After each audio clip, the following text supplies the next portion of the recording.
Bienvenue à Drôlement Inspirant Podcast. Aujourd'hui, on parle du pouvoir du silence et de la solitude.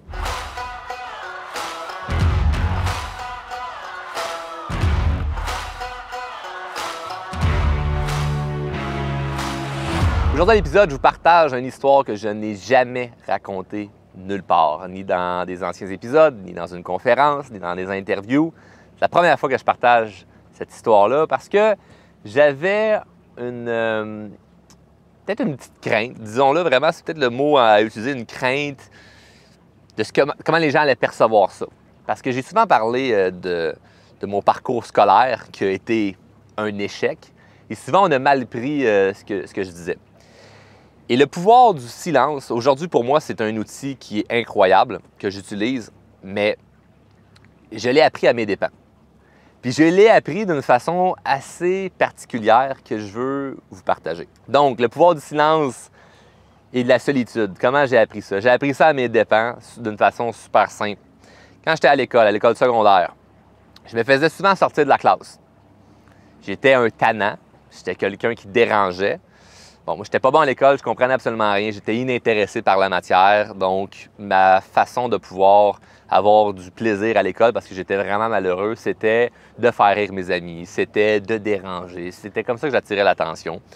Aujourd'hui, je reconnais que c'était pas une de la bonne chose et je peux dire qu'il y a beaucoup de professeurs aujourd'hui que si je les recroiserais, je leur serrais la main en leur disant « Vraiment désolé du comportement que j'ai eu à l'époque. » J'en ai plein que j'ai recroisés qui sont super heureux. J'ai d'ailleurs fait une conférence dans mon école secondaire, je pense l'année passée. Puis ça a été super le fun de revoir certains professeurs.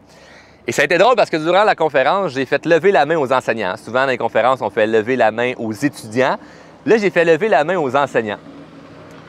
J'ai posé comme question lorsque j'étais sur scène, qui ici m'a eu comme professeur et m'a déjà sorti de la classe? Et 100% des enseignants qui étaient dans la salle ont levé la main. 100% des enseignants qui m'avaient eu, bien sûr. C'était au moins 6-7 enseignants. Aujourd'hui, on en rit. Mais ça, ce que ça l'a fait, c'est qu'à l'époque, je vous explique le contexte, c'est quand tu fais sortir de la classe, nous, ils nous envoyaient au local de retrait, qui était l'escale, qu'ils appellent. J'ai passé beaucoup de temps à l'escale. Comment ça se passait, c'est que si tu déranges en classe, le professeur te dit « Charles, va à l'escale ». Fait que là, tu pars avec ton sac à dos, tu t'en vas au local. Puis dépendamment combien il reste de temps à ta période de cours, bien, tu passes le reste de ta période dans ce local-là où tu continues tes devoirs, où tu fais des copies, où tu fais juste attendre que le cours termine de ta classe et quand la cloche sonne, tu peux partir. Mais lorsque tu es quelqu'un comme moi à l'époque qui se faisait régulièrement sortir, c'est qu'il pouvait te mettre en expulsion externe de l'école ou en expulsion interne. Je vous explique la différence. L'expulsion externe, c'est qu'il t'envoie chez toi. Bon, dans mon cas, c'était quasiment des vacances. Je veux dire, il m'envoie chez nous. Il va pouvoir faire autre chose.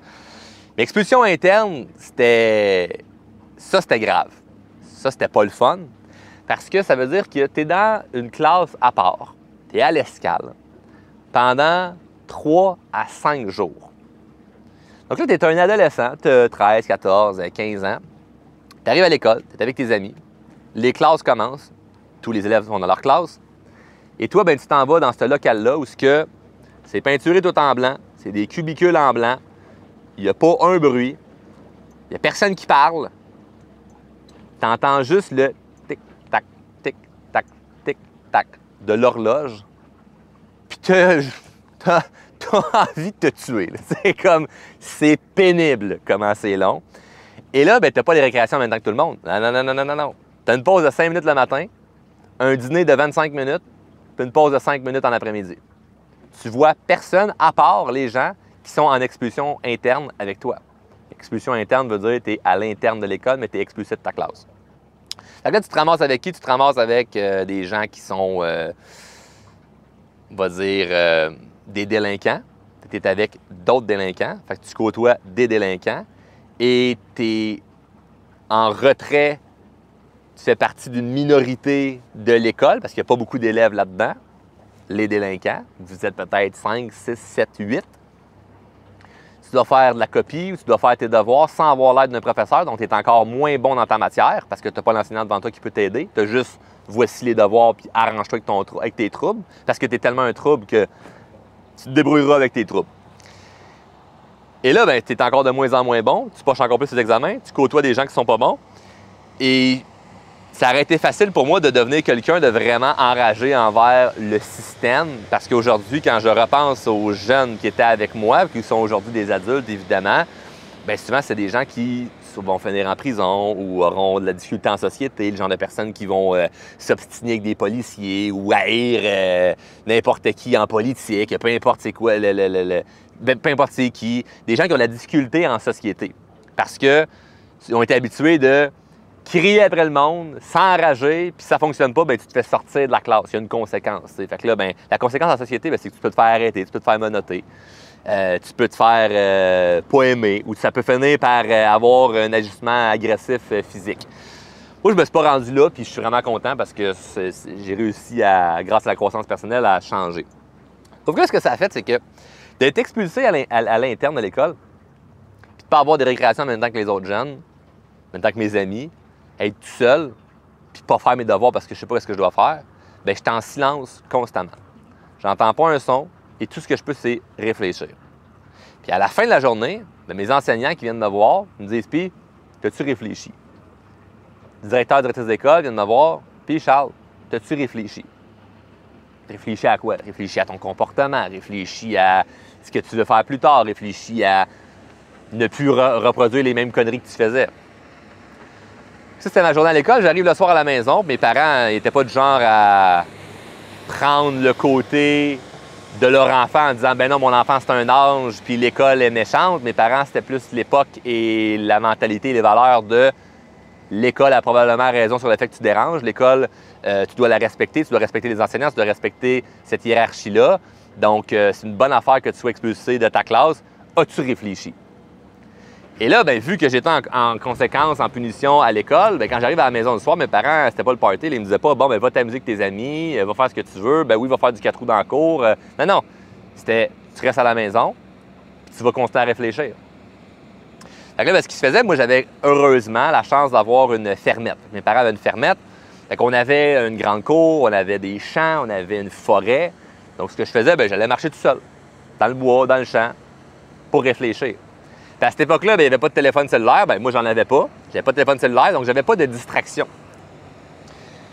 Et aujourd'hui, un jeune de l'âge que j'avais, moi, à cette époque-là, peut-être qu'il ne pourrait pas vivre à 100% les bienfaits que j'ai vécus et que je vais vous expliquer.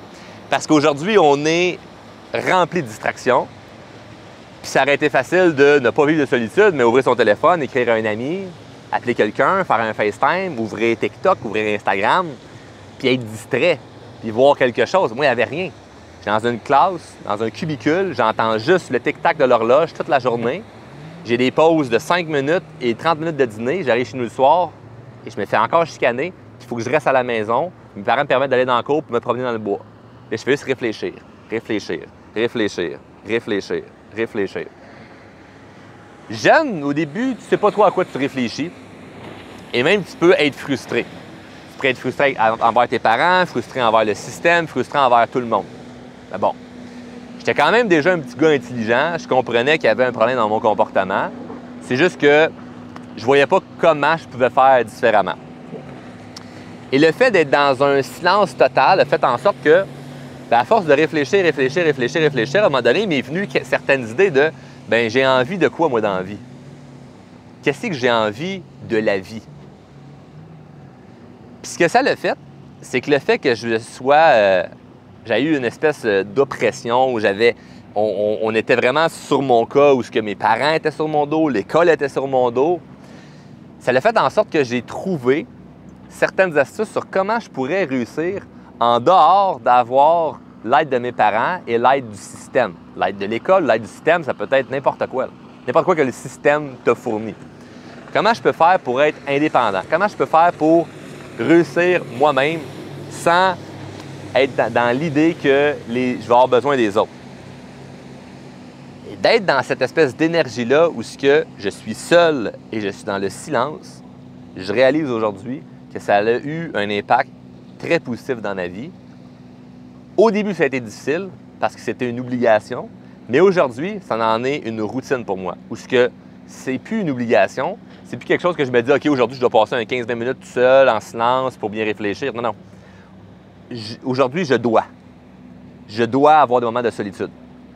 Et tous les gens autour de moi le savent, ça. Je peux être avec plein de gens, puis c'est correct, puis j'ai du plaisir, mais j'ai besoin de mes moments de solitude, j'ai besoin de mes moments de silence, parce que c'est comme ça que je réussis à me recentrer sur qui je suis vraiment, puis ce que je veux vraiment. Fait que des fois, je peux avoir des soirées là, où je reviens à 1h, 2h du matin chez nous, j'ai vu plein de gens, il y a eu du bruit, la distraction, c'était le fun. Puis je reviens chez nous, puis avant d'aller me coucher, je m'en vais prendre une marche.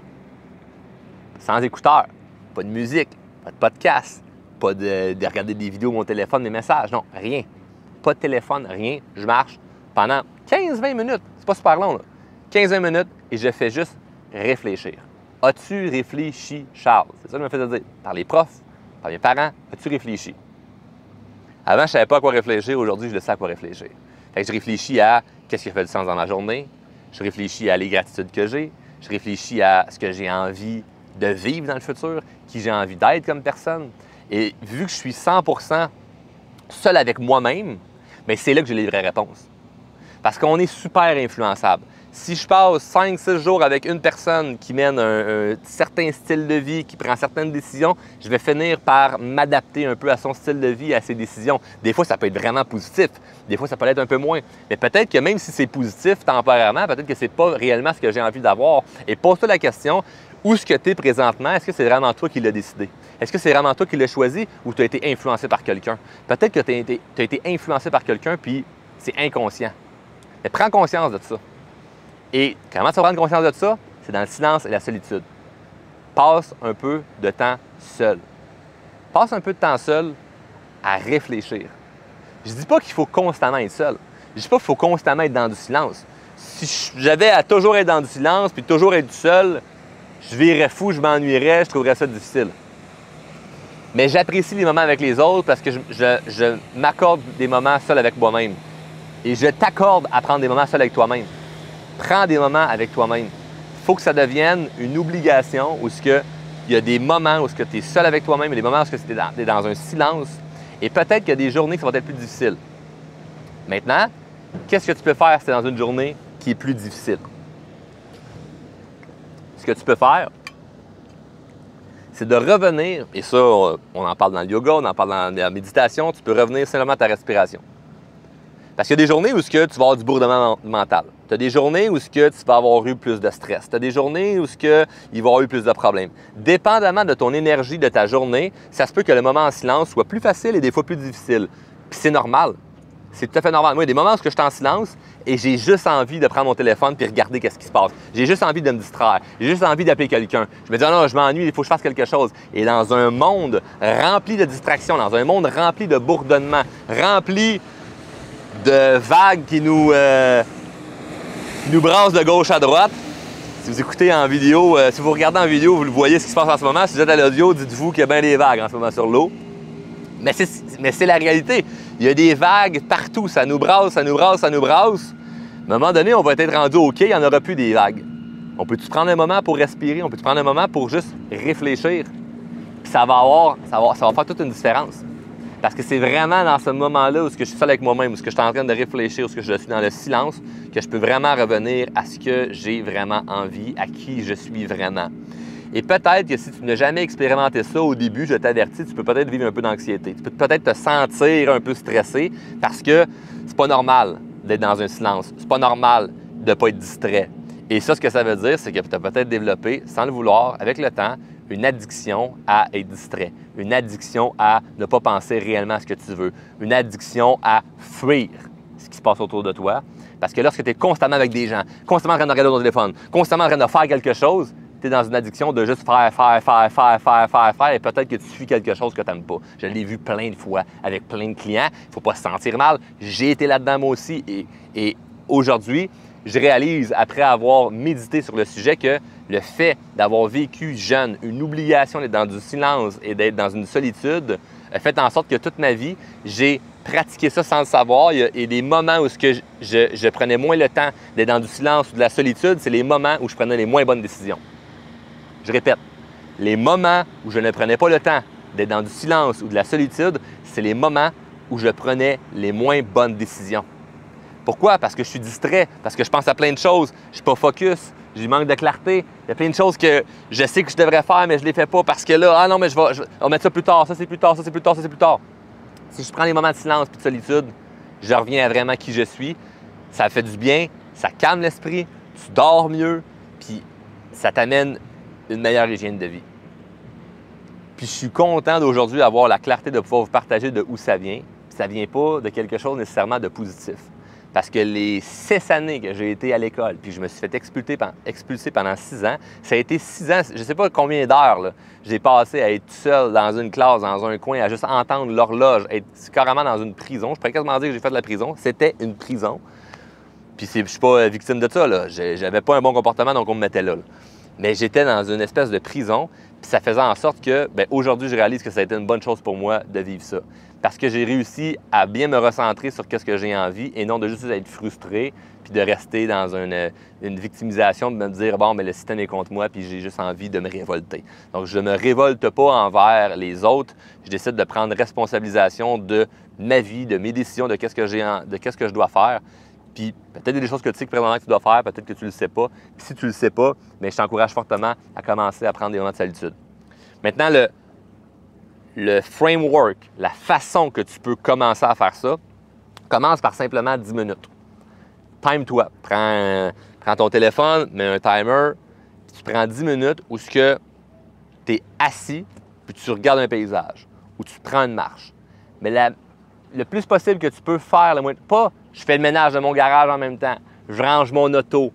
Ah, ben je marche, mais je promène le chien, puis en même temps, je croise quelqu'un d'autre avec son chien, puis les chiens se regardent, ils sentent, puis là, je jase avec le propriétaire de l'autre chien. Non, il faut qu'il y ait le moins de mouvement possible. Il faut qu'il y ait le moins de choses qui se passent. Il faut que tu sois le plus possible seul avec toi-même pour être capable d'aller calmer ce bruit-là qui va se créer dans ta tête. Parce que moins il y a de bruit autour de toi, plus qu'il y a du bruit à l'intérieur de toi.